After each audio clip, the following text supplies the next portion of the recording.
Tiffin recipe সহজ আর সুন্দরভাবে tiffin recipe বানালে যে কারো ভালো লাগবে। আর দেখুন অনেক বেশি লোভনীয় হয়েছে। আর ঘরে থাকা উপকরণ দিয়ে ইস্ট ছাড়া দুধ ছাড়া অসম্ভব মজার এই রেসিপিটা অবশ্যই ট্রাই করবেন। ভিডিওটা পুরো শেষ পর্যন্ত দেখলে বুঝতে পারবেন যে কতটা মজার হয়েছে, ততটাই লোভনীয়। কিন্তু এমন সফট বন রুটি বলুন বা এটা বার্গার রুটি বলুন, এখানে কিন্তু বার্গার শেপ দিয়ে বানানো হয়েছে। চাইলে কিন্তু বার্গার হিসেবে বাচ্চাদের দিলে বাচ্চারা কিন্তু খুবই খুশি হবে।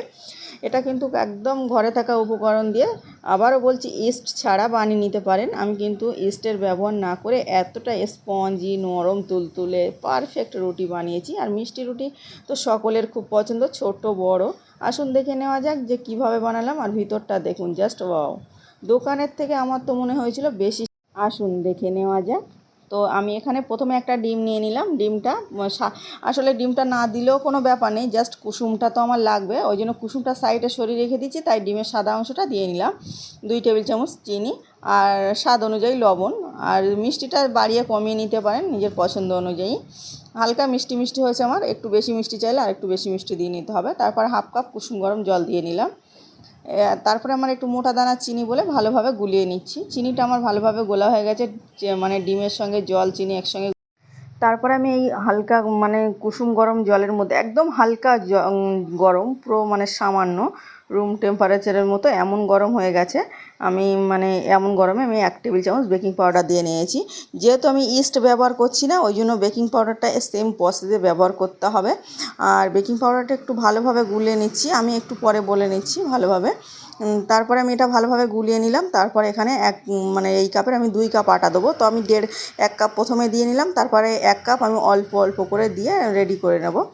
দেখুন বেকিং পাউডারটার সঙ্গে ভালোভাবে আগে মিশিয়ে নিতে হবে। এভাবে সেম প্রসেস অবশ্যই ফলো করবেন, তাহলে পারফেক্ট হবে। আর হাতের কাছে ইস্ট থাকলে দেবেন, ইস্ট দিলে কোনো ব্যাপার নেই। আমি ইস্ট দিয়েও অনেকগুলো ভিডিও দিয়েছি, আর আজকে বানাচ্ছি ইস্ট ছাড়া। তারপরে এই যে বলেছিলাম যে অল্প অল্প করে আটা দিয়ে নেব, তো অল্প অল্প করে পুরো আটাটা দিয়ে নিচ্ছি আমি। দিয়ে আমি টোটাল আমি কিন্তু 2 কাপ আটা দিয়ে একটা ডো তৈরি করে নিচ্ছি। ডোটা একটু সামান্য নরম নরম থাকবে। তো দেখুন এমন একটা নরম নরম ভাব এসছে। আর আবারও অনুরোধ করছি, প্লিজ পুরো ভিডিওটা দেখবেন, আশা করছি ভালো লাগবে। খুবই আর সেম প্রসেসে বানাবেন, আপনাদেরও পারফেক্ট হবে। তারপর এখানে তেল দিয়ে নিলাম, সাদা তেল, রান্নার তেল। এটা একটু দিয়ে 4 টেবিল চামচের মতো দিয়ে নিলাম। দিয়ে এখন মেখে নেব। আর এই পর্যায়ে কিন্তু হাতে লেগে গেলে, ডোটা নরম থাকলে একটু আটা নিয়ে নিয়ে মেখে নিতে হবে। আর যে ডোটা একদম পারফেক্ট হয়, তাহলে সামান্য সামান্য হাতে তেল লাগিয়ে এভাবে চেপে চেপে মেখে নিতে হবে। দেখুন কিভাবে মাখছি, আমার একটু ভালোভাবে এভাবে মেখে নেওয়া হয়ে গেছে 1-2 মিনিটের মতো। অবশ্যই কিন্তু এখানে মেখে নিতে হবে। তারপরে এটা রেস্টে রেখে দিচ্ছি আমি 30 মিনিটের মতো। 30 মিনিট পরে দেখুন ফুলে ডবল হয়ে গেছে। এখন আমি এই সময়টা ভালোভাবে ডলে নেব।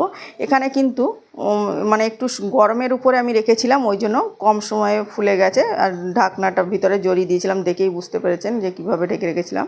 কম সময় ফোলাতে গেলে সেম প্রসেসটা ব্যবহার করতে হবে। তারপর এখানে ডোটা একটু এভাবে লম্বা করে শেপ দিয়ে নিয়ে তারপর আমি কেটে নিলাম। ডোটা আমি এখানে 6 ভাগে ভাগ করে নিচ্ছি। আর খুব বেশি বড় করে করব না, দেখেই বুঝতে পারবেন।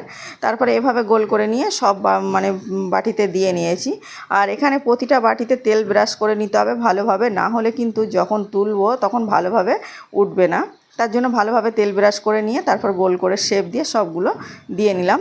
আমি এখানে 5টা বাটিতে বানিয়েছি আর একটা কাঁচের বাটিতে বানিয়েছি। কাঁচের বাটিতে বানিয়েও কতটা পারফেক্ট হয়েছে দেখলেই বুঝতে পারবেন। তারপরে দেখুন একটা কন্টেনারে এভাবে রেস্টে রেখে দিয়েছিলাম আমি আবারও 20 মিনিটের মতো। আর এটা গরম জায়গায় রোদ্দুরের মধ্যে বসিয়ে রেখে দিলে কিন্তু কম সময় ফুলে উঠবে। তারপরে আমি এখানে উপর থেকে ডিমের কুসুমটা রেখেছিলাম, এখন এই ব্রাশ করে নিচ্ছি। আর এই ডিমের কুসুমটা দিলে কিন্তু একটু কালারটা ভালো লাগে, সময়টা বেশি লাগে। পরে বলে দিচ্ছি এই প্রসেসটাও। তারপরে দেখুন এখানে একটু সাদা তিল ছড়িয়ে দিচ্ছি ওপর থেকে। আর এটা কিন্তু ফুলে বাটিটা ভরে গেছে। তারপরে আমি বেক করে নেব। প্রথমে দিয়ে সঙ্গে সঙ্গে গ্যাসে বসিয়ে দিলে কিন্তু এটা ফুলবে না, ফুলে ওঠার পরে গ্যাসে বসাতে হবে। দেখুন সাদা তিল বসিয়ে দিয়ে তারপরে এদিকে কড়াতে আমি একটা প্লেট বসিয়ে দিয়েছি। তারপরে এভাবে 3টে বাটি দিয়ে নিচ্ছি। আমি একসঙ্গে বেশি বাটি দিলে প্রতিটা রুটি ফুলে জুড়ে যাবে, ওই জন্য এখানে 3টে দিলাম। আর সাইডে পাশের গ্যাসে আবারও একটা কড়া বসিয়ে নিচে 4টু তাওয়া দিয়েছি, তার উপরে এভাবে একটা প্যান দিয়েছি, আর উপরে এভাবে বাটিগুলো বসিয়ে দিচ্ছি। এই যে কাঁচের বাটিতে বলেছিলাম, কাঁচের বাটিটাও বসিয়ে দিলাম। দেখুন কাঁচের বাটিতেও কতটা পারফেক্ট হবে। তারপরে এটাও ঢাকা দিয়ে মানে এখানে আমি কাঁচের ঢাকনা দিয়ে নিলাম, চিত্তটা বন্ধ করে দিয়ে এভাবে এটাও আমি বেক করে নেব। তো দেখুন এখানে আমি 20 মিনিটের মতো প্রথমে রান্না করে নেব। দেখুন কতটা মানে গ্যাসটা কেমন আছে। প্রথম 20 মিনিট, তারপরে 5 মিনিট দেবো, টোটাল 25 মিনিট। আমি একটু দেখিয়ে নিই যে এখানে দেখুন 2-5 মিনিট পরেই উপর থেকে ফুলে উঠছে, দেখে বোঝা যাচ্ছে। আমি কিন্তু এখনও ঢাকা খুলিনি, ঢাকা তখনই খুলবো যখন কালারও আসবে সাইড থেকে। এখন আমার 20 মিনিট হয়ে গেছে, 20 মিনিট হয়ে গেছে। তারপরে আমি এখন ঢাকাটা খুলে নিচ্ছি। দেখুন আবারও একটু এভাবে মানে ঢাকা দিয়ে বসিয়ে রেখেছিলাম 5 মিনিট, একটু কালার হয়ে গেছে। আর একটু বসিয়ে রাখলে কিন্তু আবারও কালার হয়ে যেত। আর যে পাশে যেটা বসিয়েছিলাম দেখুন কাচের বাটিতে বলুন আর এই বাটিগুলো সাইড থেকে কালার হয়ে গেছে। ওপর থেকে কিন্তু আরেকটু বসিয়ে রাখলে 2-5 মিনিট আরও কালার হয়ে যাবে। তো আমি আর বসাচ্ছি না, সাদা থাকলেও কোনো ব্যাপার নেই। আপনারা যদি এর থেকে বেশি কালার করতে চান তাহলে আরও 5 মিনিট বসিয়ে রেখে দিলে কিন্তু আরও বেশি কালার হয়ে যাবে। দেখুন আমার তাও আবারও 5 মিনিট এভাবে ছাড়িয়ে দেওয়ার পরে বসিয়ে রেখেছিলাম, তারপরে অনেকটাই কালার হয়ে গেছে। দেখুন কতটা সফট হয়েছে আর ততটাই স্পঞ্জি হয়েছে আর অসম্ভব মজার হয়েছে। আর এটা কিন্তু তুলতেও কোনো রকম অসুবিধা হয় না। আর বার্গার মানে রুটি বলতে পারেন। এভাবে বাচ্চাদের বার্গার শেপ দিয়ে বানানো আর বার্গার করে দিলে কিন্তু স্কুল টিফিনে বাচ্চারা খুবই খুশি হবে। বা দুধের সঙ্গে বাচ্চাদের দিতে পারেন, বড়রা কিন্তু শুধু খেতে পারেন, এটা যেহেতু মিষ্টি রুটি। ভিডিওটা ভালো লাগলে অবশ্যই লাইক আর সাবস্ক্রাইব করে আমার পাশে থাকার অনুরোধ করছি। আর যদি আজকে আমার রেসিপিতে কোনো নতুন বন্ধু থেকে থাকেন অবশ্যই চ্যানেলটাকে সাবস্ক্রাইব করে পাশের অল অপশানটা ক্লিক করে দেবেন, তাহলে সবার আগে সহজ আর মজার রেসিপি আপনার কাছে পৌঁছে যাবে। আপনি যখন ইচ্ছা দেখে নিতে পারেন। দেখুন অবশ্যই কিন্তু ভিডিওটা দেখে বানানোর চেষ্টা করবেন, চেষ্টা করে আমাকে বলতে ভুলবেন না কেমন হয়েছে আপনাদের রেসিপি, সেটা অবশ্যই আমাকে জানাবেন। আজকে কিন্তু আমি ইস্ট ছাড়া আবারও দুধ ছাড়া অসম্ভব মজার এই রেসিপিটা আপনাদের কেমন লেগেছে বলতে ভুলবেন না। ভালো লাগলে অবশ্যই লাইক করবেন। আবারও দেখা হচ্ছে অন্য কোনো ভিডিও, ততক্ষণে ভালো থাকবেন, সুস্থ থাকবেন। আর রুটির ভিতরটা দেখলে বুঝতে পারবেন যে দোকানের থেকেও বেশি স্বাদের হয়েছে।